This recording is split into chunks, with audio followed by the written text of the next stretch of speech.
Let us turn to Hebrews, the 3rd chapter, and read verse 1. எபிரேயருக்கு எழுதிய நிருபம் 3ஆம் அதிகாரம் 1ஆம் வசனத்தை படிப்போமா?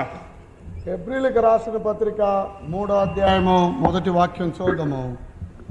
Wherefore, holy brethren, partakers of the heavenly calling, consider the apostle and high priest of our profession, Christ Jesus.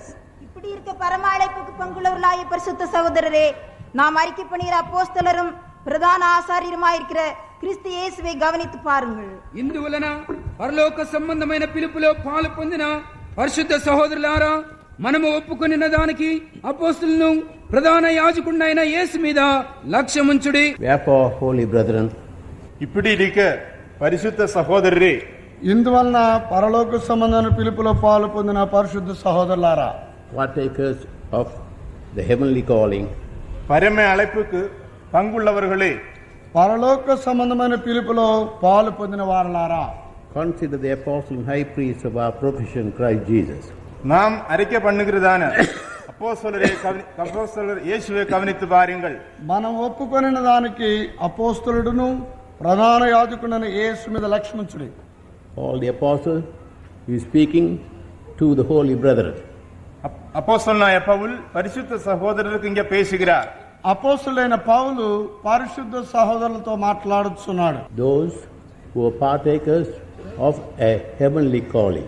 பரம அழைப்புக்கு பங்குள்ளவர்களாகி மாறிவிட்ட ஜனத்துக்கு, పరలోక పిలుపులో పాలు పొందిన ప్రజలకు He wants them to consider the apostle and high priest of our profession, Christ Jesus. நாம் அறிக்கை பண்ணுகிற அப்போஸ்தலரும் பிரதான ஆசாரியருமாயிருக்கிற கிறிஸ்து இயேசுவை கவனித்து பார்க்கும்படியாக அவர் விரும்புகிறார்.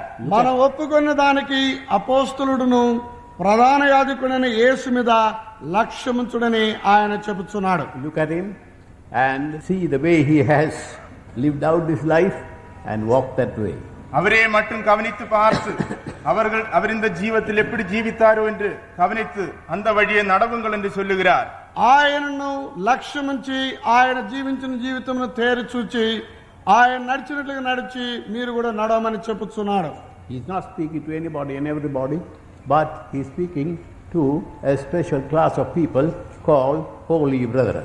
அவர் யாரோடாவதும் இல்லாவிட்டால் எப்படிப்பட்டதான ஜனத்தோடும் பேசாமல் பரிசுத்த சகோதரர்கள் என்று அழைக்கப்படுகிறதான ஒரு கூட்டத்தாரோடு பேசுகிறார். ఆయన ఎవరితోనో ఎటువంటి ప్రజలతోనో మాట్లాడక పరిశుద్ధ సహోదరులకు గుంపుతో మాట్లాడుచున్నాడు. We may have been holy, but we may have been brethren, but we had not been holy. நாம் ஒருவேளை சகோதரர்களாய் இருக்கலாம், ஆனால் பரிசுத்தம் இல்லாமலும் இருக்கலாம். మనం ఒకవేళ సహోదరులమై ఉండవచ్చు, లేక పరిశుద్ధంగా ఉండకపోవచ్చు. But here he is talking to those who are holy and who are brethren. ஆனால் இந்த இடத்திலோ பரிசுத்தராயிருக்கிற சகோதரர்களுக்கு அவர் பேசுகிறார். ఇక్కడైతే పరిశుద్ధులైన సహోదరులతో ఆయన మాట్లాడుచున్నాడు. And tells them that they are partakers of a heavenly calling. அவர்கள் பரம அழைப்புக்கு பங்காளிகளாயிருக்கிறார்கள் என்று அவர் சொல்லுகிறார்.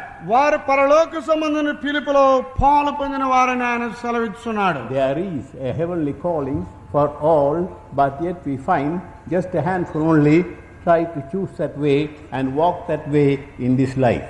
இந்த உலகத்தில் இந்த ஜீவியத்தில் யாவருக்கும் ஒரு பரம அழைப்பு கொடுக்கப்பட்டிருக்கிறது. ஆனாலும் கொஞ்சம் பேர் மட்டும்தான் அந்த அழைப்பு கீழ்ப்படிந்து இசைந்து கொடுத்து இந்த ஜீவியத்தில் ஜீவிக்கிறார்கள். ఈ లోకములో ప్రతి వారికి పరమ పిలుపు ఇవ్వబడింది. అయితే కొంతమంది మాత్రమే దానిని ఏర్పరచుకొని దానిలో జీవించున్నారు. They don't realize the greatness and the great value of being partakers of this heavenly calling. இந்த பரம அழைப்புக்கு பங்காளிகளாயிருக்கிறதான மேன்மையின் விலையை அவர்கள் அறியாமல் இருக்கிறார்கள். ఈ యొక్క పరమ పిలుపుకున్నటువంటి శ్రేష్టతను దాని యొక్క విలువను వారు ఎరుగకుండా ఉన్నారు. They think of it as the other things of this world and the callings of this world, and don't realize the eternity that is behind the calling. இந்த உலகத்தில் காணப்படுகிறதான மற்ற காரியங்கள் இல்லாவிட்டால் மற்ற அழைப்புக்கு அவர்கள் இசைந்து ஜீவிக்கிறார்கள். ஆனாலோ பரம அழைப்புக்கு பின்பக்கமாக இருக்கிறதான அந்த நித்திய ராஜ்யத்தை அவர்கள் உணராமல் இருக்கிறார்கள். ఈ లోకంలోని ఇతర కార్యములను ఆ యొక్క పిలుపుకు చేరి వారు జీవించున్నారు. అయితే పరమ పిలుపుకు దాని వెనుక కనబడుతున్న నిత్యమైన కార్యముల గురించి ఎరుగక ఉండి ఉన్నారు. Therefore now, let's consider this verse. ஆகையால் இந்த வசனத்தை நாம் மறுபடியும் கவனிப்போமாக. అందువల్ల మనం ఈ యొక్క వాక్యంను మరలా గమనించుదాము. He talks of a new relationship. இந்த இடத்தில் ஒரு புதுதான தொடர்பை அவர் குறித்து அவர் பேசுகிறார். ఇక్కడైతే నూతన బంధత్వమును ఆయన కలుగజేయుచున్నాడు. Not the ordinary, natural relationship that is short-lived. கொஞ்சம் காலம் மட்டும் இந்த உலகத்தில் ஜீவிக்கிறதான தாற்காலிகமான ஒரு தொடர்பில்லை, சொந்தமல்ல. ఇది కొంచెం కాలంగా నుండి గతించిపోయినటువంటి సంబంధ బాంధవ్యం కాదు. The relationship that you have in this world is only as long as you live. இந்த உலகத்தில் நாம் காண்கிறதான சொந்த பந்தங்கள் எல்லாம் நாம் జీవితத்தின் முடிவோட முடிஞ்சு விடுகிறது. ఈ యొక్క లోకంలో నీవు చూచు ప్రతి బంధము కూడా ఈ యొక్క లోకంలో జీవించు జీవంతో అంతమవుతున్నది. The moment you close your eyes, all that is gone. உங்களுடைய கண்கள் மூடும்போது, இல்லாவிட்டால் நீங்கள் இறந்து விடும்போது, அதோட இந்த பந்தங்கள் எல்லாம் உங்களை விட்டு விடுகிறது. మీరు కన్ను మూయినప్పుడు లేక మీరు చనిపోయినప్పుడు ఈ యొక్క బంధం అంతా పోవును. The relationship lasts till your life. உங்களுடைய ஜீவியம் முடிவடைகிறதோடு கூட இந்த உலகத்தில் காணப்படுகிறதான சொந்த பந்தங்கள் எல்லாம் உங்களை விட்டு விலகுகிறது. మీ యొక్క జీవితం ముగినంతతో ఈ యొక్క లోక బంధము ముగిసిపోవును. When that is over, you may think of it for some time, be sorry and so on, but yet sooner or later you forget all about it. அப்படியாக உங்களுடைய சொந்தக்கார் யாராவது இறந்து விடும்போது கொஞ்சம் காலத்தில் நீங்கள் சுகமாயிருக்கிறீர்கள், கவலையோடு இருக்கிறீர்கள். ஆனால் சில நாட்களுக்குள்ளே அவை யாவற்றையும் நீங்கள் மறந்து விடுகிறீர்கள். అలాగనే మీ యొక్క బంధువులు ఎవరైనా చనిపోయినప్పుడు కొంతకాలం వరకు దుఃఖాక్రాంతులైందురు, తరుపరి వారిని గురించి మర్చిపోవుదురు. But now here St. Paul is not thinking about that, but he is thinking about something higher, something better, something lasting and eternal. ஆனால் இந்த இடத்திலோ பரிசுத்த பவுல் அப்படிப்பட்டதான ஜீவத்தை குறித்து பேசாமல் அதை பார்க்கிலும் மேன்மையான என்றென்றைக்கு நிலைநிற்கிறதான ஒரு அனுபவத்தை குறித்து பேசுகிறார். ఇక్కడైతే పరిశుద్ధుడైన పౌలు అటు జీవితం గురించి మాట్లాడక నిరంతరం నిల్చున్నది, నిరంతరం కనబడిన దాని గురించి మాట్లాడుతున్నాడు. So he tells them as to how they are to order their life. ஆகையால் தான் அவர்கள் எப்படிப்பட்டதான நிலவரத்தில் அவர்கள் ஜீவித்தை ஒழுங்கு பண்ண வேண்டும் என்று சொல்லுகிறார். ఎట్టి విధముగా తమ యొక్క జీవితమును క్రమపరచుకొనవాలని ఆయన సెలవిస్తున్నాడు. Not just to live as you please or live as you just go on, but there is something that you need to do. உங்களுடைய விருப்பத்தின்படி ஜீவித்து உங்களுடைய ஜீவிதத்தில் முன் செல்லாமல் நீங்கள் செய்ய வேண்டியதான காரியங்கள் இதில் காணப்படுகிறது. మీ యొక్క ఇష్టమును బట్టి జీవించి ముందుకు పోక మీరు చేయవలసిన కార్యం ఉన్నది. Therefore, firstly, remember that you are a partaker of the heavenly calling of God. ஆகையால் முதலாவதாக நீங்கள் தேவனுடைய பரம அழைப்புக்கு பங்குள்ளவர்களாய் இருக்கிறீர்கள் என்று ஞாபகத்தில் வைத்துக் கொள்ளுங்கள். మొట్టమొదటిగా మీరు దేవుని యొక్క పరలోక సంబంధించిన పిలుపుకు పాలివారసులని జ్ఞాపకం ఉంచుకొనుడి. If you are double-minded and you keep your eyes on the world and the heaven, then you will get nowhere. நீங்கள் ரெண்டு மனதுள்ளவர்களாகி இல்லாவிட்டால் இந்த உலகத்திலும் பரலோகத்திலும் உங்களுடைய கண்களை வைத்து ஜீவிப்பீர்கள் என்றால் நீங்கள் ஒரு இடத்திலும் போய் சேர முடியாது. మీరు ద్విమనస్కులై పరలోకం మీదను ఈ యొక్క లోకం మీద మీకు కనుదృష్టి నుంచి జీవించిన అక్కడికి మీరు పోలేరు. Some want to receive the better in both places. சில ஆட்கள் இந்த ரெண்டு இடங்களிலும் பரலோகத்திலும் இந்த பூமியிலும் மேன்மையான இடத்தை வேணும் என்று விரும்புகிறார்கள். కొందరైతే యొక్క పరలోకమందును భూలోకమందును శ్రేష్టమైన చోటుని కోరుచున్నారు. But they don't pay the price or make the necessary consecration that they may be found worthy for that eternal inheritance. ஆனாலோ அந்த நித்தியமான சுதந்திரத்துக்காக எந்தெந்த காரியங்களை அவர்கள் பிரதிஷ்டை பண்ண வேணுமோ இல்லாவிட்டால் என்ன காரியங்கள் விலக்கிரயமாய் கொடுக்க வேணுமோ அதை அவர் கொடுக்கும்படியாக விருப்பப்படுகிறதில்லை. అయితే ఆ యొక్క నిత్యమైనటువంటి కార్యం కొరకు ఏ సంగతులను ప్రతిష్ఠించవలనో వేటిని వదిలిపెట్టవలనో వారికి ఇష్టం లేకపోవచ్చున్నది. He makes us understand in the way he addresses them as to what he sees in them or what he expects in them. அவருடைய ஜீவிதத்திலிருந்து அவர் என்ன எதிர்பார்க்கிறார் என்று அவர்களை கூப்பிடுகிறதான விதத்தில் இருந்து அவர் விளங்க பண்ணுகிறார். ఆయన పిలుచు విధమును బట్టి మనం చూస్తే వారి జీవితంలో ఆయన ఏమి ఎదురు చూస్తున్నాడని మనకు గోచరమవుతున్నది. He brings about a new relationship. அப்படிப்பட்டதான ஒரு புதுதான பந்தத்தை அவருக்கு எடுத்து காட்டுகிறார். అలాంటి సంబంధమును ఆయన ఎత్తి చూపించున్నాడు. As to how we become the brethren of the Lord. கர்த்தருடைய சகோதரர்களாக நாம் எப்படி மாறினோம் என்றும் அவர் சொல்லுகிறார். ప్రభు యొక్క సహోదరులుగా మనం ఎలాగ మారుచున్నామని చెప్పుచున్నాడు. And how we ought to be as the brethren of the Lord. கர்த்தருடைய சகோதரர்களாக நாம் காணப்பட வேண்டும் என்றால் நாம் எப்படி ஜீவிக்க வேண்டும் என்றும் அவர் சொல்லுகிறார். ప్రభు యొక్క సహోదరులుగా మనం మారవాలంటే మనం ఏ విధంగా జీవించవాలని ఆయన చెప్పుచున్నాడు. Just as we realize now that it was useless calling ourselves Christians while we were not Christian in any way. நாம் எந்த விதத்திலும் கிறிஸ்தவர்களைப் போல ஜீவிக்காமல் இருக்கும்போது கிறிஸ்தவர்களாயிருக்கிறோம் என்று சொல்லுகிறது போல మనము క్రైస్తవులుగా జీవించకుండా క్రైస్తవులమని చెప్పుచున్నట్లు We were satisfied by just making a prayer to Jesus or having a picture of Jesus in the house, but our lives went wild. നമ്മുടെ വീട്ടിൽ യേശു ക്രിസ്തുവിന്റെ പടം ഇരുന്നതിനാലെയോ ഇല്ലാവിട്ടാൽ യേശുവോട് നാം ജപിത്തതിനാലെയോ கிறிஸ்தவர்கள் என்று நாம் பேர் கொண்டிருந்தோம். ஆனாலுமோ நம்முடைய ஜீவியம் அதுக்கு மாறாக காணப்பட்டது. మన ఇంట్లో యేసుక్రీస్తు యొక్క పటం ఉన్నందువలన లేదా క్రైస్తవులే ప్రార్థించున్నందువలన లేదా క్రైస్తవులే మనం నడుచున్నందువలన మనం క్రైస్తవులు కాకపోవచ్చు. So now he is not talking to anybody and everybody, but he is talking to a special group. ஆகையால் இப்பொழுது அப்படிப்பட்டதான ஜனத்தோடோ இல்லாவிட்டால் எல்லாவரோடும் அவர் பேசாமல் இந்த விசேஷித்த கூட்டக்காரோடு அவர் பேசுகிறார். ఇప్పుడు అట్టి జనముతోనో అందరితోనో కాక విశేషమైన గుంపుతో ఆయన మాట్లాడుచున్నాడు. Firstly, they are called brethren.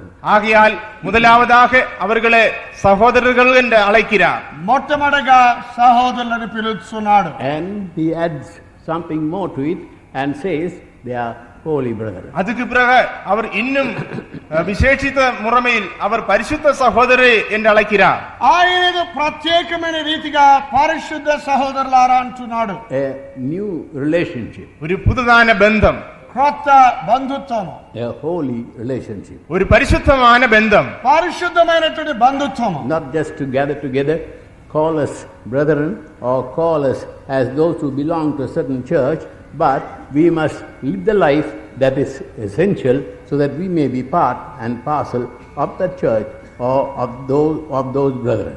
எப்படியாவதும் சகோதரர்களாய் இருக்கிறோம் என்று நாம் சொல்லும்படியாக இப்படியாக நாம் கூடி வருவதில்லை, இப்படிப்பட்டதான சபைக்கு நாம் வருவதில்லை.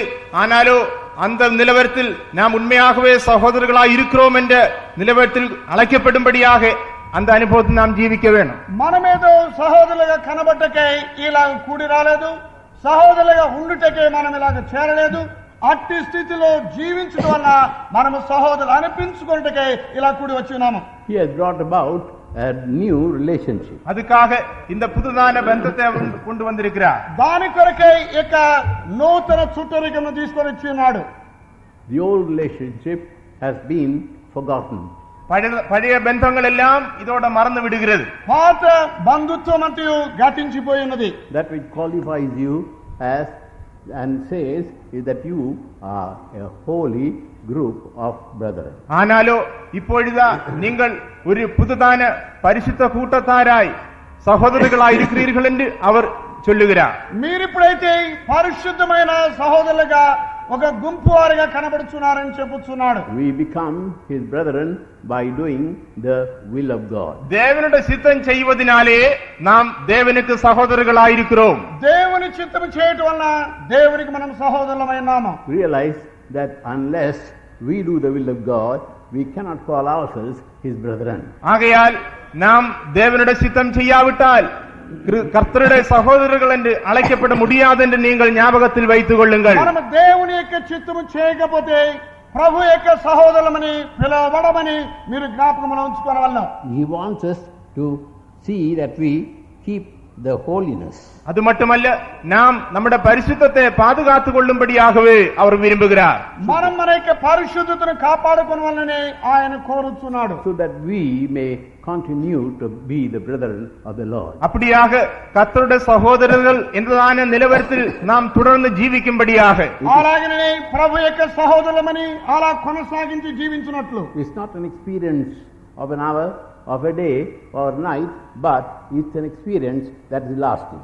இந்த அனுபவமானது ஒரு நாளிலோ ஒரு இரவிலோ ஒரு மணி நேரமோ நாம் பாதுகாக்க வேண்டியதல்ல, ஆனாலோ நம்முடைய జీవితத்தின் முடிவு வரைக்கும் இந்த அனுபவம் காணப்பட வேண்டும். ఈ యొక్క అనుభవం అనేది ఒక క్షణ మాత్రమో ఒక గడియో ఒక దినమో మనం కాపాడుకుంటే కాదు, మన యొక్క జీవితాంతం వరకు కాపాడుకోవాల్సి ఉన్నది. We must see that we keep that qualifying thing called doing the will of God, so that we may continue to be the brother of the Lord.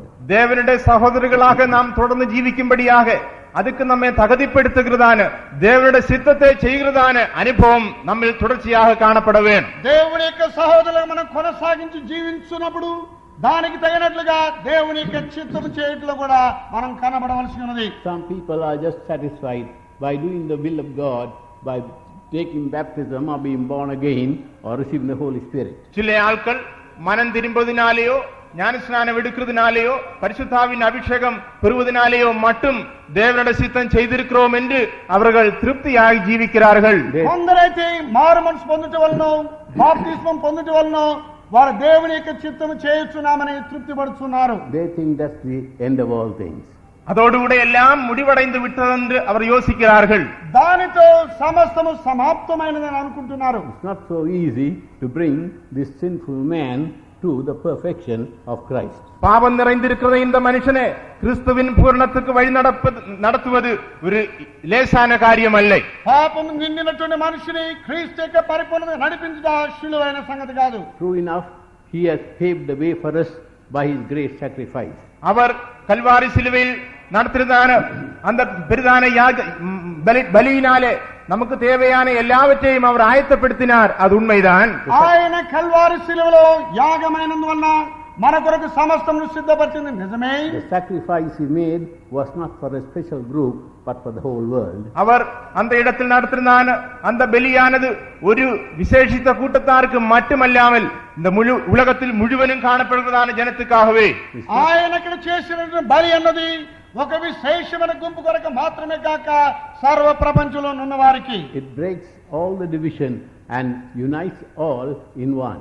எல்லா விதமான வேறுபாடுகளையும் முற்றிலுமாக முறியடித்து ஜனத்தை ஒன்றாக அந்த பலி மாற்றி விடுகிறது. ప్రతి విధమైన భేదములను అది త్రోసివేసి ప్రతి మనుషుని కూడా ఏకీభవింపజేస్తున్నది. And that is called a holy nation.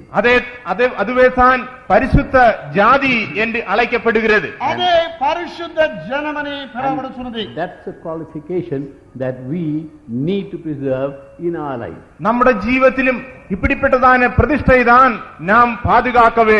మన యొక్క జీవితంలో ఇట్టి విధమైన ప్రతిష్టను కాపాడుకొనవలెను. Holiness in action and in life. நம்முடைய எல்லா ஜீவியத்திலும் முற்றிலுமான பரிசுத்தம். మన యొక్క జీవితంలోను మన క్రియల్లోను సంపూర్ణ పరిశుద్ధము. In every stage of our life, doing the perfect will of God. நம்முடைய ஜீவியத்தின் ஒவ்வொரு பகுதியிலும் தேவனுடைய பரிபூர்ண சித்தம் செய்கிறதான அனுபவம். మన యొక్క జీవితంలో ప్రతి అంశములో కూడా దేవుని యొక్క పరిపూర్ణ చిత్తం చేయనటువంటి జీవితము. We must therefore continue in this life of doing the will of God, not doing it just for a day or for a moment or for a season, but going on continuing doing the will of God to the very end. ஆகையால் நாம் இந்த ஜீவியத்தில் தேவனுடைய சித்தத்தை செய்கிறதான அனுபவம் உள்ளவராயிருக்க வேண்டும். அது கொஞ்சம் காலத்துக்கு மட்டுமல்லாமல் நம்முடைய ஜீவியத்தின் முடிவு வரைக்கும் கடைசி மட்டும் தேவனுடைய சித்தத்தை நாம் முற்றுமுடிய செய்ய வேண்டும். మన యొక్క జీవితంలో దేవుని చిత్తం చేయవారమై ఉండవలను. అదేదనగా క్షణ మాత్రమో కొంతసేపు కాదు, మన యొక్క జీవితాంతం వరకు దేవుని యొక్క చిత్తం చేయవారమై కనబడవలసి ఉన్నది. We are often prepared to do the will of God and make a lot of consecrations during special meetings and conventions, but once that is over, they forget all about it. இப்படிப்பட்டதான கன்வென்ஷனிலோ கூட்டங்களுக்கோ நாம் வரும்போது தேவ சித்தம் செய்யும்படியாக நாம் ஆயத்தமுள்ளவராக மாறுகிறோம். பலவிதமான பிரதிஷ்டைகளே தீர்மானங்களே பண்ணுகிறோம். ஆனாலோ இந்த இடம் விட்டு போகும்போது அவை எல்லாவற்றையும் மறந்து விடுகிறோம். మనం ఇలాంటి మహాసభలకు వచ్చినప్పుడు మన యొక్క ప్రతిష్టలు చేస్తున్నాము, మనం దేవుని యొక్క చిత్తం చేయదమంటున్నాము. ఇది అయిపోయిన తర్వాత మరలా మరచిపోతున్నాము. They slide away in their life, forgetting the great call that God has for them. தேவன் அவர்களுக்காக ஆயத்தப்படுத்தி இருக்கிறதான அந்த பெரிதான அழைப்பை மறந்துவிட்டு அவரவருடைய சமூகத்தை விட்டு விலகி போகிறார்கள். దేవుడు వారి కొరకు ఉంచినటువంటి గొప్ప పిలుపును మరచిపోయి ఆయనకి సన్నిధి వదిలిపెట్టి జీవిస్తున్నారు. So he often wants to remind us of that fact. ஆகையால் அவர் எப்பொழுதும் அந்த உண்மையை நாம் ஞாபகத்தில் வைத்துக் கொள்ள வேண்டும் என்று அவர் விரும்புகிறார். అందువల్లే మనం ఎల్లప్పుడూ ఆ యొక్క పరమ సత్యమును జ్ఞాపకంలో ఉంచుకోవాలని We కోరుచున్నాను. are not to live with our carnal relationship, but we are to join in the new relationship that God has made in us through him. ஆகையால் கிறிஸ்துவின் மூலமாக தேவன் நம்மில் நமக்கு தந்திருக்கிறதான இந்த புதுதான பந்தத்தில் நாம் ஜீவிக்க வேண்டும் என்று தேவன் விரும்புகிறார். ஆனாலோ அந்த பழைய ஜீவத்தின்படி மாம்சீகமான பந்தத்தின்படி நாம் ஜீவிக்க கூடாது. మనము శరీరానుసారమైన బంధమును బట్టి జీవించకూడదు. క్రీస్తు యేసునందు ఆయన మనకు అమర్చినటువంటి నవీనమైనటువంటి ఆ యొక్క బంధమును బట్టి మనం జీవించవలసినని ఆయన కోరుచున్నాడు. We must be in a position to say we know no man in the flesh. எந்த மனுஷனையும் மாம்சத்தின்படி அறியேன் என்று சொல்லக்கூடியதான நிலவரத்தில் நாம் ஜீவிக்க வேண்டும். శరీరానుసారముగా ఎవరిని ఎరుగనటువంటి జీవితం జీవించవలను. That does not mean that you are angry with those around you.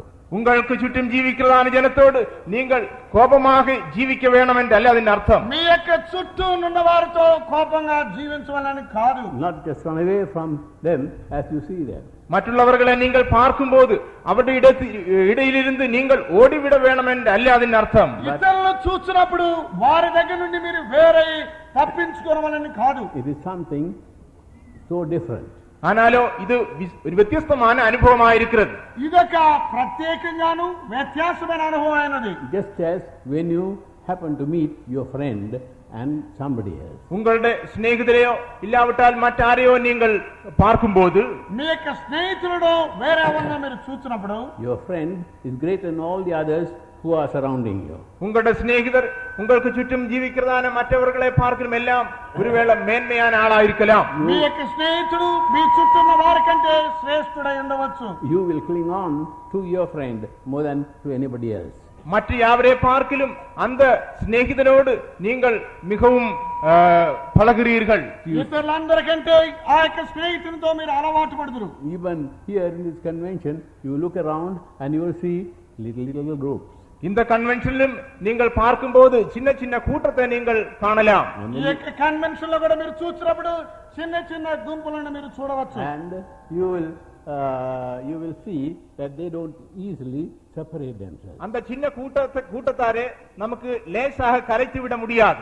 ఆ యొక్క చిన్న గుంపు వారిని మనం సులువుగా వేరు చేయలేము. You trying to form so many groups and prayer groups and whatnot, and yet you'll find them sticking to their group. நீங்கள் இந்த ஜனத்துக்கு பலவிதமான கூட்டங்களோ ஜெப கூட்டங்களோ ஒழுங்கு பண்ணலாம். ஆனாலும் கூட்டமாக அங்க இங்க காண்கிறதான ஆட்களை நீங்கள் எந்த விதத்திலும் கலைத்து விட முடியாது. మీరు వారికి ప్రార్థనా గుంపును లేకపోతే వేరే ఏదైనా సిద్ధపరచినప్పటికీ చిన్న చిన్న గుంపులుగా వారు తయారవుతుంది.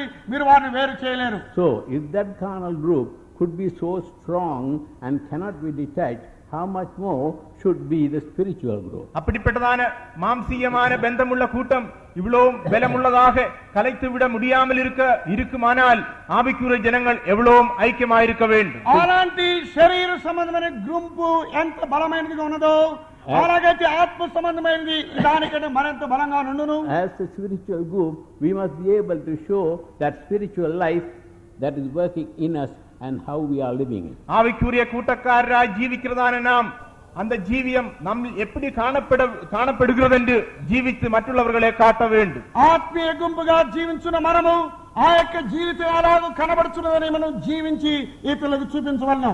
Two vital things are needed so that we may continue to be the brethren of the Lord. ஆகையால் கர்த்தருடைய சகோதரர்களாக நாம் தொடர்ந்து ஜீவிக்கும்படியாக இந்த ரெண்டு முக்கியமான காரியங்கள் நமக்கு தேவையாயிருக்கிறது. మనము ప్రభు యొక్క సహోదరులుగా జీవించుటకు రెండు ముఖ్యమైన కార్యములు అవసరమైనవి. First thing is that we must see that we do His will. முதலாவதாக நாம் தேவனுடைய சித்தத்தை செய்கிறோம் என்ற காரியத்தில் கவனமாயிருங்கள். మొట్టమొదటి మనం దేవుని చిత్తము చేయుచున్నామో అనే విషయంలో గమనముగా ఉండుడి. It must be at any cost. அது எந்த நிலவரத்திலும் நாம் அப்படி ஜீவிக்க வேண்டும். ఏ స్థితిలోనైనప్పటికీ అలా జీవించవలను. Know what for God has saved you and called you and live accordingly. எதுக்காக தேவன் உங்களை அழைத்திருக்கிறார், ரட்சித்திருக்கிறார், எந்த ஜீவத்தை நடத்தும்படியாக விரும்புகிறார் என்று நீங்கள் அறிந்து கொள்ளுங்கள். దేవుడు దేని కొరకు మిమ్మల్ని పిలిచినాడు, దేని కొరకు నడిపించున్నాడు, ఏ జీవితం మీరు చేయుటకై ఆయన నడిపించున్నాడని జ్ఞాపకములో ఉంచుకొనుడి. Don't try to somehow change God's purpose and will in your life. உங்களுடைய ஜீவத்தை குறித்து தேவன் வைத்திருக்கிறதான நோக்கத்தை, சித்தத்தை எப்படியாவது மாற்றி விடலாம் என்று நீங்கள் யோசிக்க கூடாது. మీ యొక్క జీవితమును గూర్చి దేవుని యొక్క ఉద్దేశమును, దేవుని యొక్క చిత్తమును ఎలాగైనా మార్చవాలని మీరు తలంచకూడదు. Let your will and purpose be one with the will and the purpose of God concerning you. உங்களுடைய ஜீவத்தில் காணப்படுகிறதான சித்தமும் நோக்கமும் தேவன் உங்களை குறித்து வைத்திருக்கிறதான சித்தத்தினும் நோக்கத்தின்படி காணப்படட்டும். మీ యొక్క జీవితంలో కనబడిన ఉద్దేశము, మీ యొక్క తలంపు దేవుని యొక్క ఉద్దేశములోను దేవుని యొక్క తలంపులను అమర్చబడినట్లు చూసుకోండి. If you don't agree and cooperate with God's will and purpose in your life, you will find all the way life would be rough and stony. உங்கள் ஜீவத்தில் தேவன் வைத்திருக்கிறதான நோக்கத்தோடு சித்தத்தோடு நீங்கள் ஒத்துழைக்காவிட்டால் உங்களுடைய ஜீவிதம் எப்பொழுதும் குழப்பத்தில் காணப்படும். మీ యొక్క జీవితంలో దేవుని యొక్క చిత్తముతోను దేవుని యొక్క ఉద్దేశముతోను మీరు చేరిపోతే మీ యొక్క జీవితం ఎప్పుడు అలజడబడి ఉండును. God has a call for every one of you. God has a call for every one of you. நம்ம ஒவ்வொருவருக்கும் தேவன் அழைப்பை தந்திருக்கிறார். మనలో ప్రతి వారికి దేవుడు తన యొక్క పిలుపునిచ్చి ఉన్నాడు. To be a believer, to be a servant of God. విశ్వాసిగளாக జీవించుம்படியாகவும் ஊழியக்காரர்களாக జీవించుம்படியாகவும் విశ్వాసులుగా జీవించుటకును సేవకులుగా జీవించుటకును. Is that right? அது உண்மைதானா? అది సరేనా? Has He called people for the service of God? தேவனுடைய ஊழியத்துக்காக அவர் உங்களை அழைக்கவில்லையா? దేవుడు తన యొక్క సేవ కొరకు మిమ్మల్ని పిలువలేదా? Have you put it off? அந்த அழைப்பை நீங்கள் விட்டு விலகி இருக்கிறீர்களா? మీరు ఆ యొక్క పిలుపుని వదిలిపెట్టి జీవించున్నారా? In going that way, have you messed up your life by the wrong things coming into you? பிள்ளையான காரியங்கள் உத்தியோகத்தில் வர இடம் கொடுத்து விட்டீர்களா? பிள்ளையான காரியங்கள் உங்களுடைய ஜீவிதத்தில் வர இடம் கொடுத்து விட்டீர்களா? మీ యొక్క జీవితంలో అపార్థమైన కార్యములకు చోటు ఇస్తున్నారా? God called you when you were young. நீங்கள் இளம் வயதாயிருக்கும் போதே கர்த்தர் உங்களை அழைத்தார். మీరు యవనస్తులుగా ఉన్నప్పుడే దేవుడు మిమ్మల్ని పిలిచి ఉన్నాడు. Well, God called me when I was young. நான் மிகவும் சிறு வயசாயிருக்கும் போதே கர்த்தர் என்னை அழைத்தார். నేను చాలా చిన్న వయసులో ఉన్నప్పుడే దేవుడు నన్ను పిలిచి ఉన్నాడు. I was dedicated when I was 8 months old that I must serve the Lord. எனக்கு 8 மாதம் பிராயமாயிருக்கும் போது நான் கர்த்தருடைய ஊழியத்தை செய்ய வேண்டும் என்று சொல்லி என்னோட தாய் தகப்பன்மார் என்னை அதுக்காக பிரதிஷ்டை பண்ணினார்கள். నాకు 8 నెలల వయసు ఉన్నప్పుడు నేను దేవుడికి సేవ చేయాలని నా యొక్క తల్లిదండ్రులు నన్ను ప్రతిష్ఠించిరి. They thought that I could qualify myself as a theologian and continue my work. வேத சம்பந்தமான பட்டத்தை எடுத்து வட்டத்தை படித்து நான் தேவனுடைய ஊழியக்காரனாக மாறும் என்ற நோக்கத்துடன் அவர் அப்படி செய்தார். వేద సంబంధమైనటువంటి చదువుకొని దానికి బిరుదు పొంది అలాగూ సేవ చేయాలని వారు ఎంచిరి. But as I grew up in my young days itself, as a boy, God put us into this church. ஆனால் நான் வளர்ந்து வந்த பிற்பாடு நான் వాలివ వయసుని ఆగుம்போదే కర్తర్ ఇంత సభకి என்னை கொண்டு வந்தார். నేను ఎదుగుతూ వచ్చినప్పుడు నా యవన ప్రాయములోనే దేవుడి యొక్క సంఘములోకి నన్ను చేర్చి ఉన్నాడు. God got hold of me and anointed me with the Holy Ghost when I joined some youth and began to pray with them. சில வாலிபர்களுடன் சேர்ந்து நாங்கள் ஜெபிக்க துவங்கும் போது கர்த்தர் என்னை பிடித்து அவருடைய பரிசுத்த ஆவியினால் என்னை அபிஷேகம் பண்ணி விட்டார். కొంతమంది యవనస్తులతో చేరి నేను ప్రార్థన చేయించున్నప్పుడు ప్రభు నన్ను పట్టుకొని తన పరిశుద్ధాత్మతో అభిషేకించెను. Thank God, my parents became they were so submissive to the will of God. தேவனுடைய சித்தத்துக்கு என்ற தாய் தகப்பன்மார் முற்றிலுமாக இசைந்து ஜீவித்ததை நினைக்கும் போது நான் கர்த்தரை இப்படி ஸ்தோத்திரிக்கிறேன். దేవుని యొక్క చిత్తమునకు మా యొక్క తల్లిదండ్రులు చేరి జీవించున్నందువల్ల నేను దేవుని స్తుతిస్తున్నాను. God anointed me first with the Holy Ghost and brought the whole family into this spiritual experience. எங்களுடைய குடும்பத்தில் கர்த்தர் என்னை முதலாவதாக பரிசுத்த ஆவியினால் அபிஷேகம் பண்ணி அதுக்கு பிற்பாடு இந்த எங்களுடைய குடும்பத்தை முற்றிலும் இந்த ஆவிக்குரிய அனுபவத்துக்கு அவர் கொண்டு வந்தார். మా యొక్క కుటుంబంలో దేవుడు మొట్టమొదటిగా నన్ను పరిశుద్ధాత్మతో అభిషేకించి తదుపరి కుటుంబం యావత్తును ఈ యొక్క అనుభవంలోనికి తీసుకొని వచ్చెను. And by so doing, by entering into the ministry became easy. அப்படி செய்ததினால நான் ஊழியத்துக்கு வருவது எனக்கு மிகவும் லேசாக இருந்தது. అలాగు చేయటం వల్ల నేను సేవకు వచ్చటం మిగిలిన సులువుగా ఉండెను. There was one thing that was hard, and my parents were wondering whether I could go through this, but the dear Lord has taken me through. எனக்கு மிகவும் கடினமாக இருக்கும் இந்த ஊழியத்தில் கடைசி மட்டும் நான் நிற்பேனோ என்று என்ற தாய் தகப்பன்மார் சந்தேகப்பட்டார்கள். ஆனாலுமோ கர்த்தரை மட்டுமாக என்னை பாதுகாத்து வந்தார். ఈ యొక్క సేవ ఇంత కఠినంగా నుండును నేను చివరి వరకు ఉందునో లేదో అని నా యొక్క తల్లిదండ్రులు సందేహపడి అయితే దేవుడు నన్ను అలాగ నిలిపి తీసుకుని వస్తున్నాడు. I am so grateful to God because my parents were able to see me in this ministry. இப்படிப்பட்டதான ஊழியத்தில் நிலைத்திருக்கிறது என்ற தாய் தகப்பன்மாரின் காணும்படியாக கர்த்தர் செய்ததுக்காக கர்த்தருடைய சமூகத்தில் நான் நன்றி உள்ளவனாக இருக்கிறேன். ఇలాంటి సేవలో నేను నిలిచినట నా యొక్క తల్లిదండ్రులు చూడదగినట్లుగా ప్రభు చేసినందుకు దేవునికి కృతజ్ఞుడనై ఉన్నాను. Parents may be willing, but God had to make me willing. தாய் தகப்பன்மார் ஆயத்தமுள்ளவராக இருந்தார்கள். ஆனாலோ நானும் ஆயத்தமுள்ளவனாக மாறும்படியாக கர்த்தர் என்னை செய்தார். నా యొక్క తల్లిదండ్రులు సిద్ధపడిన వారుగా ఉన్నారు, నేను కూడా సిద్ధపడినటువంటి వ్యక్తిగా ఉన్నట్లు దేవుడు నన్ను మార్చి ఉన్నాడు. Temptation came to me through my people, and they wanted to see that I entered the theological college and then came out and did minister.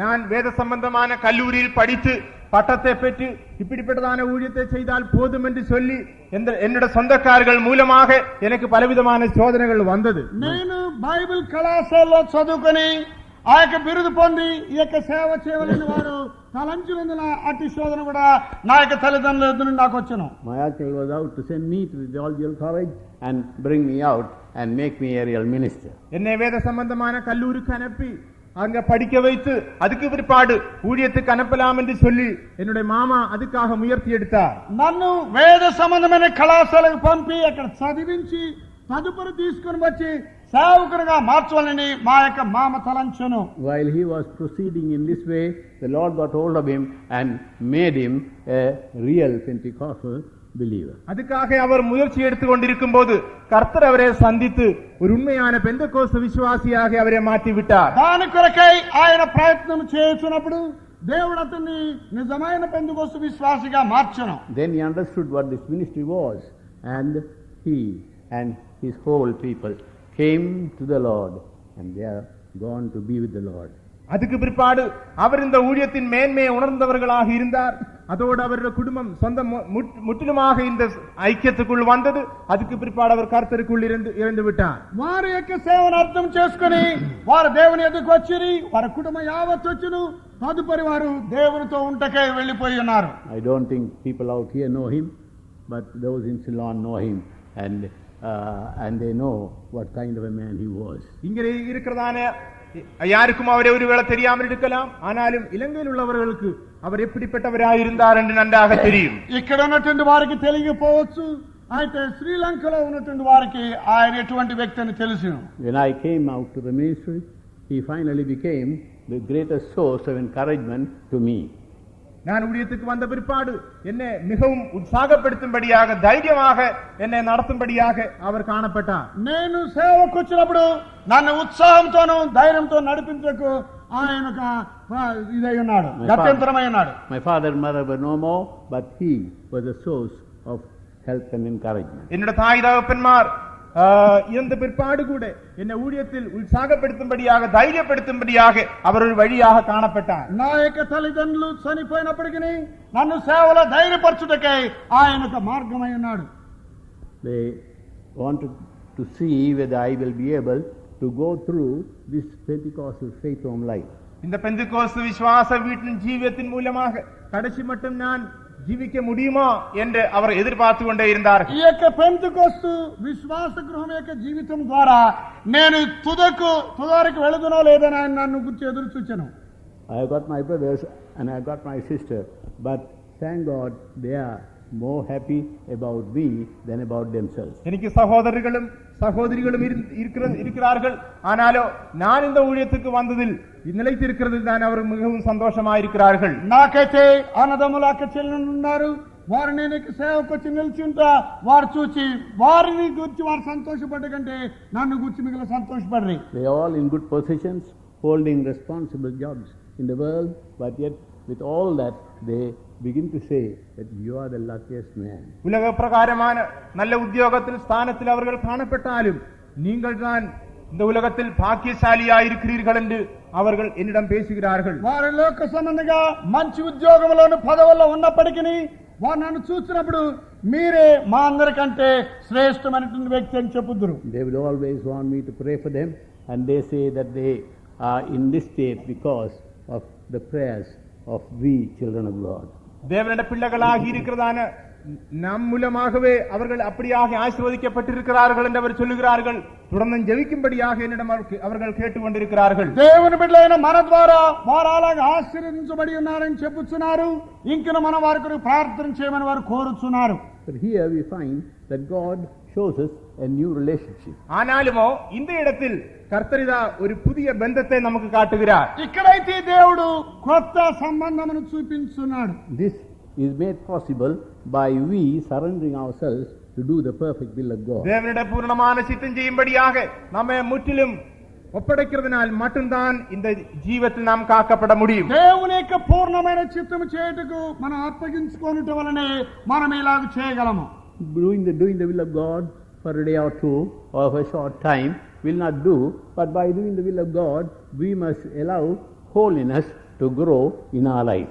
ஆனாலும் தேவனுடைய சித்தமானது ஒரு நாளிலோ கொஞ்சம் காலத்திலோ செய்தால் நாம் மட்டும் போதாது, அதோடு கூட பரிசுத்தமானது நமக்குள்ளே நடத்தும்படியாக நாம் நம்மை செய்து கொடுக்க வேண்டும். మనము దేవుని యొక్క చిత్తము గడియో ఒక దినమో చేయటం వల్ల మాత్రం కాదు, దానితో కలిసి పరిశుద్ధ జీవితం కూడా మనలో కొనసాగనట్లు మనం అప్పగించుకున్నవలను.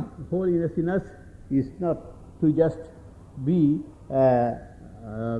a short-lived experience, but it must be everlasting experience in us. பரிசுத்தம் என்பதும் நம்முடைய ஜீவிதத்தில் காணப்படுகிறதான தற்காலிகமான அனுபவமாயிருக்காமல் கடைசி மட்டும் என்றைக்கு நிலைநிற்கிறதான அனுபவமாய் காணப்பட வேண்டும். పరిశుద్ధం అనేది మన యొక్క జీవితంలో తాత్కాలికమైన అనుభవం ఉండక నిరంతరము నిలుచున్నదై ఉండవలను.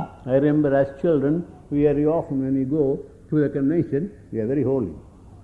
நாங்கள் சிறு பிள்ளைகளாயிருக்கும் போது கன்வென்ஷன் ஸ்தலங்களில் போகும்போது மிகவும் பரிசுத்தராக நாங்கள் காணப்படுவோம். మేము చిన్న బిడ్డగా ఉన్నప్పుడు కన్వెన్షన్ స్థలాలకు వెళ్ళినప్పుడు చాలా పరిశుద్ధుల వలె కనబడతాము. We will join in all the prayer groups and that and this and what not and do anything to help the progress of the work of God. எல்லா விதமான ஜெப கூட்டத்திலும் கலந்து கொள்வது, எல்லா விதமான ஊழியங்களிலும் பங்கு கொள்வது, அதில் எல்லா இருக்கிறதான ஆசீர்வாதத்தையும் பெற்று தேவனுடைய ஊழியத்தை முன்னேறி செல்லும்படியாக உதவியாயிருந்தோம். ప్రార్థనలో పాల్గొనటం, పనులు చేయటం, వాటి వల్ల సేవకు ముందడుగు వేయించుట్లో మేము మిగిలిన నిమగ్నమైంటిమి. These experiences are not to be experiences for a short time or for a season, but it is something that should last forever in our life. ஆனாலும் அந்த அனுபவங்களானது கொஞ்சம் காலத்தில் தற்காலிகமாக நம்ம ஜீவிதத்தில் காணப்படாமல் நம்ம ஜீவிதத்தில் அது என்றைக்கு நிலைநிற்கிறதாய் காணப்படட்டும். అయితే ఆ యొక్క అనుభవం మన యొక్క జీవితంలో తాత్కాలికం కనబడక నిరంతరము నిలచునవై కనబడవలసి ఉన్నది. He realized you need to realize that He has called you with a heavenly call. ஒரு பரம அழைப்பினால் கர்த்தர் உங்களை அழைத்திருக்கிறார் என்றும் நீங்கள் அறிந்து கொள்ள வேண்டும். పరలోక సంబంధమైన పిలుపుతో ఆయన మిమ్మల్ని పిలిచి ఉన్నాడని మీరు గుర్తించవలను. No man but God has called you. உங்களை அழைத்தது ஏதாவது மனுஷர் அல்ல, ஆனாலோ தேவன் உங்களை அழைத்திருக்கிறார். మిమ్మల్ని పిలిచింది మనుషుడు కాదు, దేవుడు పిలిచి ఉన్నాడు. It is not that friend that brought you into this church, but it is God who brought you. இந்த சபைக்குள் உங்களை கொண்டு வந்தது உங்களுடைய சிநேகிதர் அல்ல, ஆனாலோ கர்த்தரே உங்களை இந்த இடத்துக்கு கொண்டு வந்திருக்கிறார். ఈ యొక్క సంఘంలోనికి మిమ్మల్ని తెచ్చింది మీ స్నేహితులు కాదు, ప్రభువే మిమ్మల్ని తీసుకొచ్చాను. Therefore, you need to cling on to the Lord who called you and brought you into this experience. ஆகையால் உங்களை அழைத்து இந்த விதமான அனுபவத்துக்குள் கொண்டு வந்ததான அந்த தேவனில் மட்டும் நீங்கள் சார்ந்து ஜீவிக்க வேண்டும். మిమ్మల్ని పిలిచి మిమ్మల్ని యొక్క అనుభవంలోనికి తెచ్చిన యొక్క దేవుని మీద మాత్రమే ఆనుకొని మీరు జీవించవలను. Don't look at those who have brought you into this experience. Look at Christ and Christ alone. இந்த அனுபவத்துக்குள் நீங்கள் வரும்படியாக உதவியாயிருந்தவர்களை நீங்கள் கவனித்து பார்க்காமல் கர்த்தரே கர்த்தரே மட்டும் நீங்கள் கவனித்து பாருங்கள். ఈ యొక్క అనుభవంలోనికి తెచ్చిన వారిని మీరు చూడక ప్రభువును మాత్రమే చూడండి. If I think of the many that came into this experience in my lifetime and those of my age, I am afraid I will not be able to stand today. என்னுடைய ஆவிக்குரிய ஜீவத்தின் முதல் பகுதியிலே என்னோடு கூட இந்த அனுபவத்துக்குள் வந்தவர்களை பார்த்தபோது நான் கடைசி மட்டும் நிற்க முடியுமா என்று கூட நான் அன்றைக்கு பயந்து விட்டேன். నేను ఆత్మీయ జీవితంలో వచ్చినప్పుడు నాతో వచ్చిన వారిని, నా వయసు ఉన్న వారిని నేను చూస్తే నేను చివరి వరకు ఇలాగ నిలబడగలనా అని అనుకుందును. Realize it is God who has called you. ஆகையால் கர்த்தர் தான் உங்களை அழைத்திருக்கிறார் என்று நீங்கள் உணர்ந்து கொள்ளுங்கள். ప్రభువే మిమ్మల్ని పిలిచి ఉన్నాడని గుర్తుంచుకోండి. God who started this good work in you is able to finish it. உங்களில் நல்ல கிரியை ஆரம்பித்திருக்கிறதான தேவன் அது முடிக்க வல்லவராயிருக்கிறார். మీలో ఆ యొక్క మంచి పని ఆరంభించిన దేవుడు ఆయన తుది వరకు దాన్ని కొనసాగించును గాక. But saying that He will finish it, don't just go your own way. ஆனாலும் கர்த்தர் தன்னுடைய வேலையை என்னுடைய ஜீவத்தில் முடிப்பார் என்று சொல்லி உங்களுடைய சொந்த வழியில் போகாதிருங்கள். ప్రభువే తన యొక్క పనిని నా యొక్క జీవితంలో ముగించును అనుకుంటూ మీ యొక్క సొంత మార్గంలో వెళ్ళకండి. Submit yourself entirely to His will and His way and be willing to be led that way. ஆகையால் தான் உங்களுடைய சித்தத்தை உங்களுடைய வழிகளை முற்றிலுமாக தேவனுக்கு ஒப்பு கொடுத்து கர்த்தர் உங்களை நடத்துவதிலே போகும்படியாக மனதாயிருங்கள். అందువల్లనే మీ యొక్క చిత్తమును మీ యొక్క మనసును దేవునికి అప్పగించుకొని ప్రభువే మిమ్మల్ని నడిపించినట్లు మీరు అప్పగించుకొనుడి. My parents thought that they could get me out of theology, bring me out of theology college and then allow me to serve Him. என்னை கூட என்னோட தாய் தகப்பன்மாரும் வேத கல்லூரியில் படிப்பாட்டின பிறகு இந்த ஊழியத்துக்கு அனுப்பலாம் என்று யோசித்தார்கள். నా యొక్క తల్లిదండ్రులు వేద కళాశాలను చదివించిన వెంబడే ఈ యొక్క సేవకు పంపించాలని కోరి They planned Bangalore, but God planned Rayagam. அதுக்காக பெங்களூர் நகரத்தை தான் என்னோட தாய் தகப்பன்மார் ஆயத்தப்படுத்தினார்கள். ஆனாலும் இந்த ஊழியத்தின் பயிற்சி எனக்கு தரும்படியாக கர்த்தர் ராயபுரத்தை ஆயத்தப்படுத்தி வைத்திருந்தார். వారైతే దాని కొరకు బెంగళూరు యొక్క పట్టణమును వారు చూచిరి, దేవుడైతే మెడ్రాస్ రాయపురమును చూచెను. And I found that His way has been the best. அப்படியாக தேவனுடைய வழிதான் மிகவும் சிறந்த வழி என்று நான் உணர முடிந்தது. అలాగనే దేవుని యొక్క మార్గం అనేది శ్రేష్టమైనదని నేను గ్రహించగలిగితిని. Be sure that God will not make a mistake concerning a life that has been surrendered into His hand. ஆகையால் தேவனுடைய கரத்தில் ஒப்பு கொடுத்து ஜீவிக்கிறதான ஒரு ஆளின் ஜீவியத்தில் தேவன் எந்த விதத்திலும் தவறு செய்ய மாட்டார் என்று நீங்கள் உணர்ந்து கொள்ளுங்கள். అందువల్లనే మీరు దేవునికి చేతుల్లో సమర్పించుకొని జీవించడం సమర్పణ జీవితంలో దేవుడు ఏ విధమైన పొరపాటు చేయడని గుర్తుంచుకోండి. He brought you out and made you His brethren. கர்த்தர் உங்களை அழைத்து கொண்டு வந்து அவருடைய சகோதரராக மாற்றி இருக்கிறார்.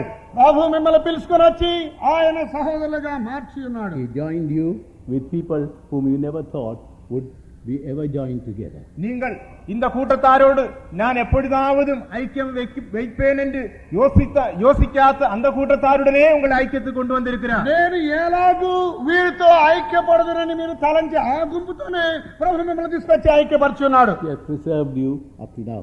இம்மட்டுமாக கர்த்தர் உங்களை பாதுகாத்திருக்கிறார். ఇంతవరకు ప్రభు మిమ్మల్ని కాపాడి ఉన్నాడు. He who called you is faithful. உங்களை அழைத்த தேவன் உண்மை உள்ளவராயிருக்கிறார். మిమ్మల్ని పిలిచిన దేవుడు నమ్మకస్తుడై ఉన్నాడు. Doesn't say that he is simply faithful, but he says he will do it.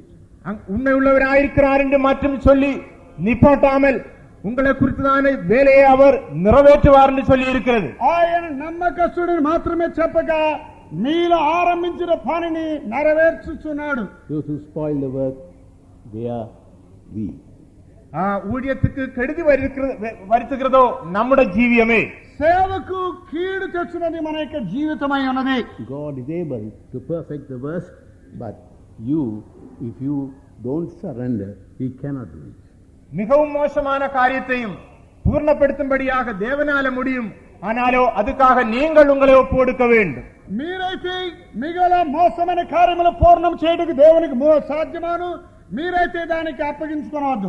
Therefore, firstly, continue to be his brethren by doing his will always. ஆகையால் எப்பொழுதும் தேவனுடைய சித்தம் செய்வதனாலே தேவனுடைய சகோதரர்களாயிருக்கிறதான அந்த அனுபவத்தை நீங்கள் பாதுகாத்துக் கொள்ளுங்கள். మీరెల్లప్పుడూ దేవుని యొక్క చిత్తం చేయడం వల్ల దేవుని యొక్క సహోదరులు అనబడినటువంటి స్థితిని కాపాడుకొనుడి. Whether it is the work that you do to maintain yourself in the world, or whether you are in the will of God. தேவனுடைய சித்தத்தின் மத்தியில் நீங்கள் இருக்கிறீர்கள் என்பதை நீங்கள் ஞாபகப்படுத்திக் கொள்ளுங்கள். దేవుని యొక్క చిత్తం మధ్య ఉన్నారా లేదా అన్నది జ్ఞాపకంలో ఉంచుకొనండి.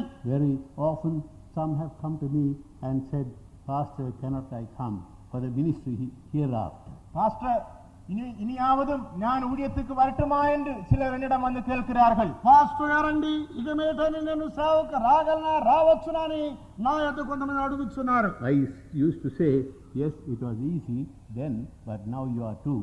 நான் அவர்களிடம் சொல்வது என்பதென்றால் கர்த்தர் உங்களை அழைத்ததான அந்த நாட்களில் அது லேசாக நீங்கள் வந்திருக்கலாம். ஆனாலோ இப்பொழுது மிகவும் கடினமாக இருக்கிறது. இப்பொழுது ஒரு 2 பேர் ஆகிவிட்டது. அதனால முடியாது. ప్రభు మిమ్మల్ని పిలిచిన ఆ యొక్క దినములో వచ్చినప్పుడు అది సులభంగా ఉండు.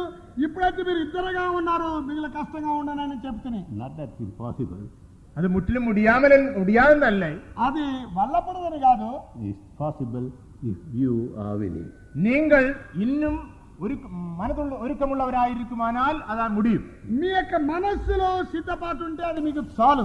Now it's both of you that have to agree to come in to the service of God. கர்த்தருடைய ஊழியத்துக்கு வரும்படியாக இப்பொழுது நீங்கள் 2 பேரும் சேர்ந்து தீர்மானம் எடுக்க வேண்டும். ప్రభు యొక్క సేవకు వచ్చుటకై మీరిద్దరు కలిసి తీర్మానం చేసుకోండి. You can't pull and tug and come into the ministry, and we can't have another tug of war.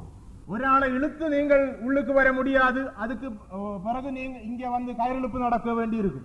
ఒకరిని వదిలిపెట్టి లాక్కొని మీరు అక్కడికి ముందుకు రాలేరు. ఇక్కడికి వచ్చిన తర్వాత మీరు బాధపడవలసి ఉండను.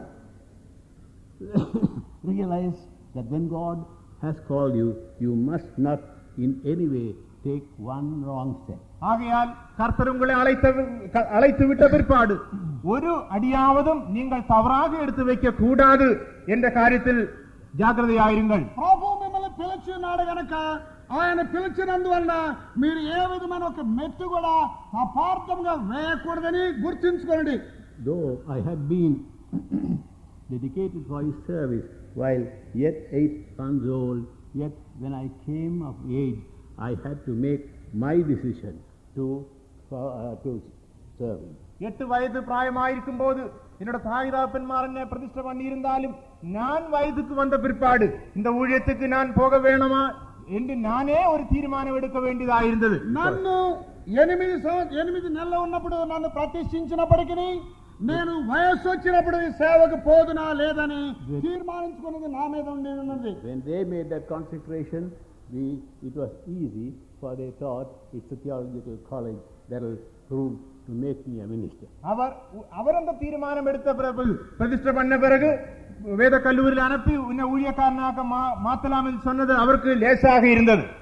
వారైతే ప్రతిష్ఠించిన తర్వాత వేద కళాశాలకు పంపి నన్ను సేవకునిగా చేయవలనన్నది వారికి సులువుగానున్నది. So even when I was on the verge of coming, my uncle was there to say, don't worry, I will see you through, go to the Bible school and then come out and minister. நான் ஊழியத்துக்கு வரும்படியாக தீர்மானம் எடுத்த பிறகு கூட தான் என்னுடைய uncle வந்து நீ வேத கல்லூரியில் படிச்சுட்டு போனால் போதும் என்று சொல்லி இருந்தார். నేను సేవకు రావాలని తీర్మానించుకున్నప్పటికీ మా యొక్క అంకుల్ వచ్చి నీవు అక్కడ పోయి చదువుకునము, నేను నీకు కావాల్సినంత సదుపాయం చేయదని ఆయనతో నాతో చెప్పాను. But thank God they were able to see my little ministry as I started and were satisfied that I will be able to go through this life. ஆனாலோ நான் இப்படிப்பட்டதான நிலவரத்தில் ஆரம்பித்ததான இந்த ஊழியத்தில் நிலைநிற்கிறதை பார்த்தும் இம்மட்டுமாக பாதுகாக்கப்பட்டதை பார்த்தும் அவர்கள் சந்தோஷமாயிருந்தார்கள். నేను ఇలాంటి సేవలో నిలబట్టు చూచి ఎంతవరకు కాపాడబట్టు చూచి వారు మిగిలిన సంతోషపడ్రి. At the stage that when I came out for the ministry, there was more starvation than eating. என்னுடைய ஊழியத்தின் முதல் பகுதியிலும் மிகவும் பட்டினியும் கஷ்டமாக காணப்பட்டது. నా యొక్క సేవ యొక్క ఆరంభ దినములందు చాలా పస్తు కష్టములు ఉన్నవి. That was the greatest fear that my mother had. என்னுடைய தாய்க்கு அந்த விஷயம்தான் மிகவும் பயமாக இருந்தது. అదే నా యొక్క తల్లి గొప్ప భయమై ఉండెను. But thank God she was able to see me serving the Lord. ஆனாலும் கர்த்தருடைய ஊழியத்தில் நிலைநிற்கிறது காணும்படியாக கர்த்தர் அவருக்கு உதவி செய்ததற்கு நான் கர்த்தரை ஸ்தோத்திரிக்கிறேன். ప్రభు యొక్క సేవలోనే నుండి సేవించుట వారిని చూడజేయించినందుకు దేవునికి స్తోత్రం చెల్లించున్నాను. Don't you bother if the Lord urges you to come for the ministry. ஆகையால் நீங்கள் ஊழியத்துக்கு வரும்படியாக கர்த்தர் உங்களுக்கு ஏவுதலை கொடுக்குமானால் நீங்கள் கவலைப்பட வேண்டாம். మీరు సేవకు వచ్చినట్లు దేవుడు మీకు ప్రేరేపణ ఇస్తే మీరు దిగులు చెందవద్దు. Will I fit in? Can I bear it? Can I go without a meal? Those are not questions that should come up in your life. இப்படிப்பட்டதான ஜீவன் என்னால செய்ய முடியுமா, அந்த சோதனையை நான் சகிக்க முடியுமோ, கடைசி மட்டும் நான் நிற்பேனா, இப்படிப்பட்டதான காரியங்கள் நீங்கள் யோசித்து கவலைப்பட வேண்டாம். ఇలాంటి జీవితం నేను చేయగలనా, దీనికి నేను సరిపోదునా, ఈ శోధనలో పోగలనా అని చెప్పి అలాంటి స్థితిని మీరు చూడవద్దు. Think of the God who calls you. உங்களை அழைக்கிறதான தேவனே நீங்கள் கவனித்து பாருங்கள். మిమ్మల్ని పిలిచిన దేవుణ్ణే మీరు చూడండి. Hang on to Him, cling on to Him, and He will not let you go. அவரே மட்டும் நீங்கள் சார்ந்து ஜீவியுங்கள், முருக பற்றிக் கொள்ளுங்கள்.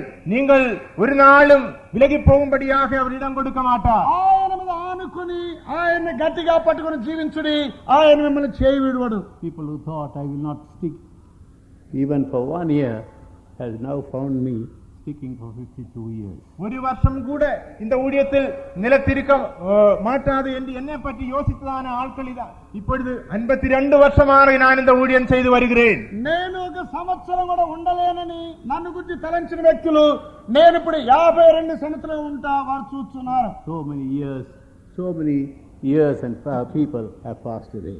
எத்தனையோ வருடங்கள் கடந்து விட்டது, எத்தனையோ ஆட்கள் கடந்து போயிருக்கிறார்கள். ఎన్నో సంవత్సరాలు దాటిపోయిను, ఎంతో మంది వ్యక్తులు కూడా గతించిపోయారు. When God calls you, He knows how to be faithful to you. ஆகையால் கர்த்தர் உங்களை அழைக்கும் போது எப்படி உங்களுக்கு உண்மை உள்ளவராக இருக்க வேண்டும் என்று அவருக்கு தெரியும். మీకు ఆయన ఎలాగో నమ్మకస్తుగా ఉండవాలని మిమ్మల్ని పిలిచినప్పుడు ఆయనకు తెలుసు. Only don't say, Lord, don't say this to me. ஆண்டவரே, இந்த காரியம் மட்டும் நீர் என்னிடம் பேசக்கூடாது என்று நீங்கள் சொல்லாதீர்கள். ప్రభువా, ఈ విషయం మాత్రం నాకు చెప్పొద్దని మీరు అనవద్దు. Come to me now and say, Pastor, I made a mistake.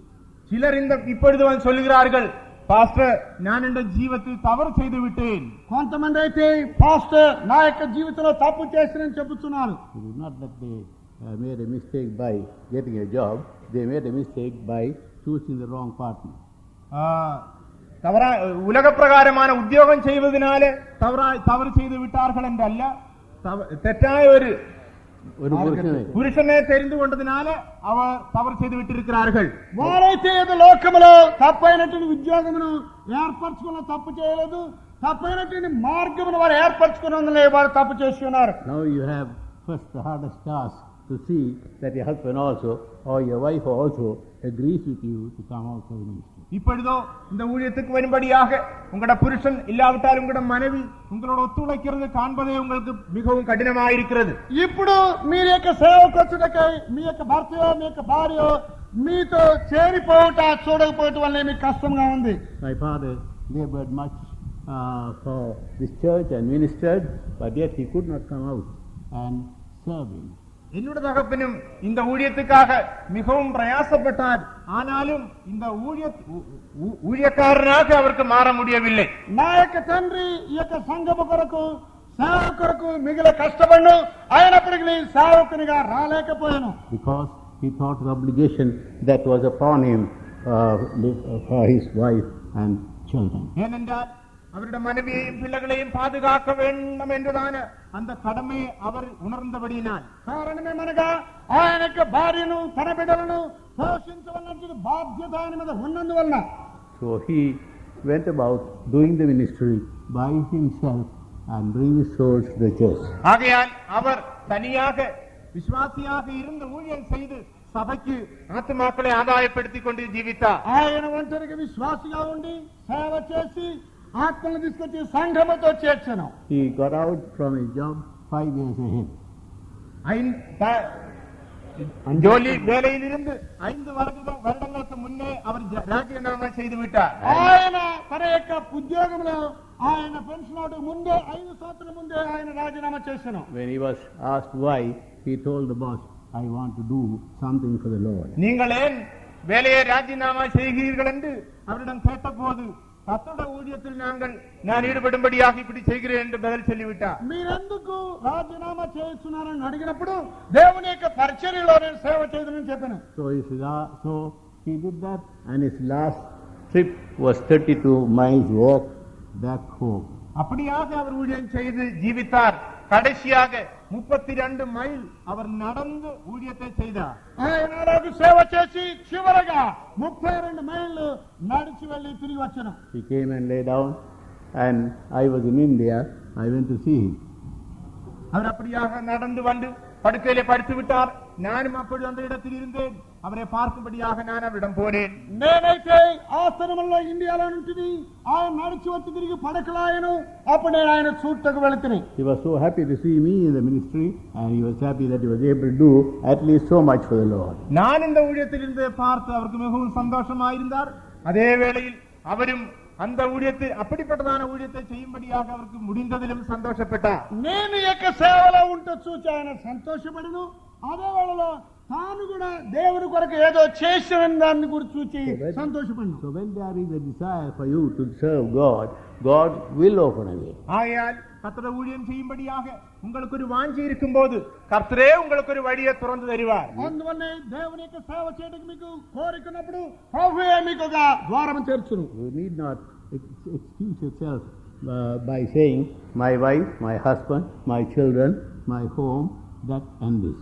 என்னோட மனைவி, என்னோட புருஷன், என்னோட பிள்ளைகள், இல்லாவிட்டால் என்னோட வீடு, அந்த அது இது என்று சொல்லி நீங்கள் சாக்கு போக்கு சொல்ல தேவையில்லை. నా యొక్క భార్య, నా యొక్క భర్త, నా యొక్క పిల్లలు, నాకు ఇల్లు వాకిలని దాని గురించి సాకులు చెప్పవద్దు. Some young people think that they will go a little older. வாலிபராயிருக்கிறதான சிலர் யோசிக்கிறது என்னவென்றால், கொஞ்சம் வயது வந்த பிற்பாடு ஊழியத்துக்கு போகலாம். యవనస్తులైనటువంటి వారు అనుకునేదేమనగా కొంచెం వయసు అయిన తర్వాత సేవకు పోదామని. So by the time that little older comes, they are in the grave. அப்படி கொஞ்சம் வயதான பிறகு நீங்கள் நரைத்து விடுகிறீர்கள். Right. మీకు కొంచెం వయసు అయిన తర్వాత వెంట్రుకలు నెరసిపోవును. Instead of doing the service of God, you are in the grave. தேவனுடைய ஊழியத்தை செய்வதற்கு பதிலாக நீங்கள் కల్లెరకి పోகிறீர்கள். మీరు దేవుని యొక్క సేవ చేయడానికి ముందుగా మీరు గుంటలోకి పోతురు. He told me why that I will go totally blind when I am 8 years old. நான் ஏற்கனவே உங்களுக்கு சொல்லிவிட்டிருக்கிறேன். நான் 8 வயசாயிருக்கும் போது நான் முற்றிலுமாக 2 கண்ணும் இழந்தவனாக போயிருக்க வேண்டும். నాకు 8 సంవత్సరాల వయసు అయినప్పుడు నాకు 2 నేత్రములు కోల్పోవాల్సిన స్థితి నాకు ఏర్పడినా. It surprises them today to see me serve with the Lord all over the world with his one eye.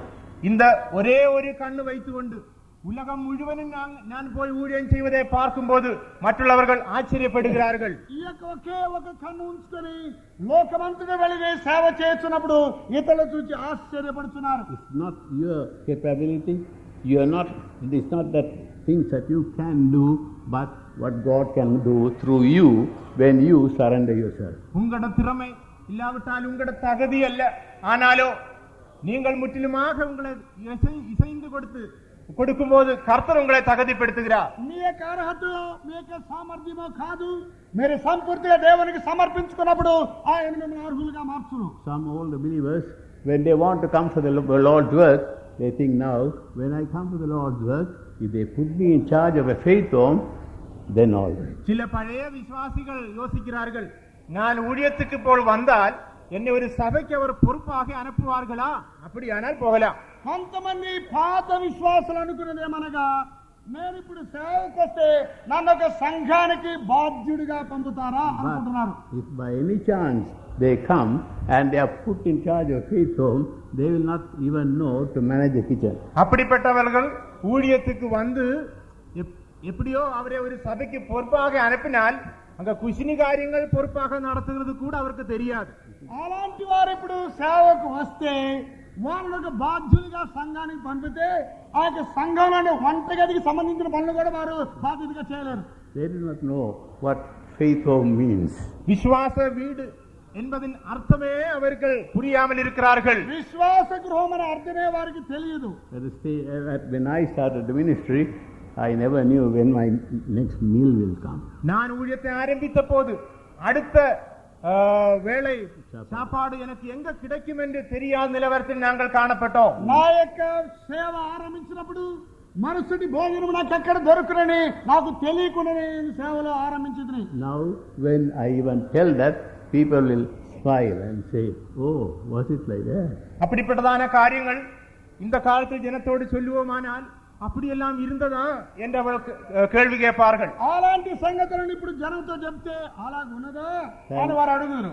Thank God, God has changed the situation and made things easier and better for the newcomers.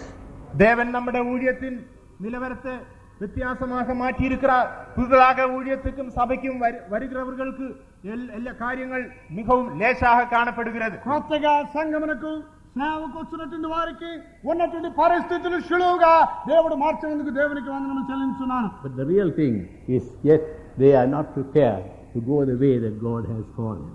உண்மை என்னவென்றால் தேவன் அவரை எந்த வழியில் கூட போகும்படியாக அழைத்தாரோ அந்த வழியே தெரியாமல் அவர் இருக்கிறார்கள். వాస్తవమేమనగా దేవుడు ఏ మార్గములో వెళ్తే వారిని పిలిచెనో వారు దాన్ని ఎరుగక ఉండిరి. God has called you. ஆகையால் கர்த்தர் உங்களை அழைத்திருக்கிறார். ప్రభు మిమ్మల్ని పిలిచి ఉన్నాడు. He has called you as his own brother. அவருடைய சகோதரராக மாறும்படியாக அவர் உங்களை அழைத்திருக்கிறார். ఆయన యొక్క సహోదరులుగా మారుటకై ఆయన మిమ్మల్ని పిలిచి ఉన్నాడు. We are not only to do the will of God a day and become his brother, but we continue to do his will and continue to be his brother. ஆகையால் ஒரு நாள் மட்டும் நம்மளுடைய சித்தத்தை செய்து அவருடைய சகோதரராக காணப்படாமல் தேவனுடைய சித்தத்தை தொடர்ச்சியாக செய்து அவருடைய சகோதரராக காணப்படுவோமா? మనమేదో ఒక దినం మాత్రం ఆయనకి చిత్తం చేసి ఆయనకి సహోదరులుగా కనబడక నిరంతరం ఆయనకి చిత్తం చేసి ఆయనకి సహోదరులుగా కనబడదాము. Having come into this ministry, we are not to look for the wrong thing. இந்த ஊழியத்துக்கு வந்த பிற்பாடு தவறான காரியங்களை நாம் பார்க்க கூடாது. ఈ యొక్క సేవకు వచ్చినందువల్ల మన అపార్థమైన సంగతులు చూడకూడదు. We are not to expect position, greatness and such like things. ஸ்தானங்கள், மானங்கள், மேன்மையான பதவிகள் இந்த இடத்தில் கிடைக்கும் என்று நாம் எதிர்பார்க்க கூடாது. స్థానములు, మర్యాదలు, ఉన్నతమైన స్థానములు మనకు దొరుకును మనం ఎదురు చూడకూడదు. Don't you even expect those who have made a big fuss of you not to even to turn and to look at you when you come into the faith home. ஊழியத்துக்கு வரும்படியாக உங்களை மிகவும் உற்சாகப்படுத்தி கொண்டு வந்தவர்கள் கூட நீங்கள் உள்ளே வந்த பிற்பாடு திரும்பி கூட பார்க்காமல் போய்விடுவார்கள். మిమ్మల్ని సేవకు వచ్చుటకు చాలా ఉత్సాహపరిచిన వారు కూడా మీరు వచ్చిన పిమ్మట మిమ్మల్ని తొంగి చూడరు. God has not called you for that. He has called you to serve him. கர்த்தர் தம்முடைய ஊழியத்தை செய்யும்படியாக உங்களை அழைத்திருக்கிறார். ప్రభు తన యొక్క సేవ చేయుటకు మిమ్మల్ని పిలిచి ఉన్నాడు. Not to serve those who love you, but serve all alike. உங்களை நேசிக்கிறவர்கள் ஊழியம் செய்யும்படியாக அல்ல, ஆனாலோ எல்லாருக்கும் ஒருபோல ஊழியம் செய்யும்படியாக. మిమ్మల్ని ప్రేమించే వారికి సేవ చేయటం కాదు, అందరికి సమముగా సేవ చేయుటకు. Continue in this new relationship that God has brought about in your life. ஆகையால் உங்களுடைய ஜீவிதத்தில் தேவன் கொண்டு வந்ததான இந்த புதுதான பந்தத்தில் நீங்கள் தொடர்ந்து ஜீவியுங்கள். అందువల్ల మీ యొక్క జీవితంలో దేవుడు తీసుకొచ్చిన ఈ యొక్క గొప్ప సంబంధంలో జీవించుడి. That could be so done only by doing the perfect will of God. தேவனுடைய பூர்ணமான சித்தம் செய்வதனால் மட்டும் தான் அந்த காரியங்கள் உங்களில் நிறைவேற முடியும். దేవుని యొక్క పరిపూర్ణ చిత్తం చేయటం వల్ల మాత్రమే ఆ యొక్క కార్యములు మీలో నెరవేరును.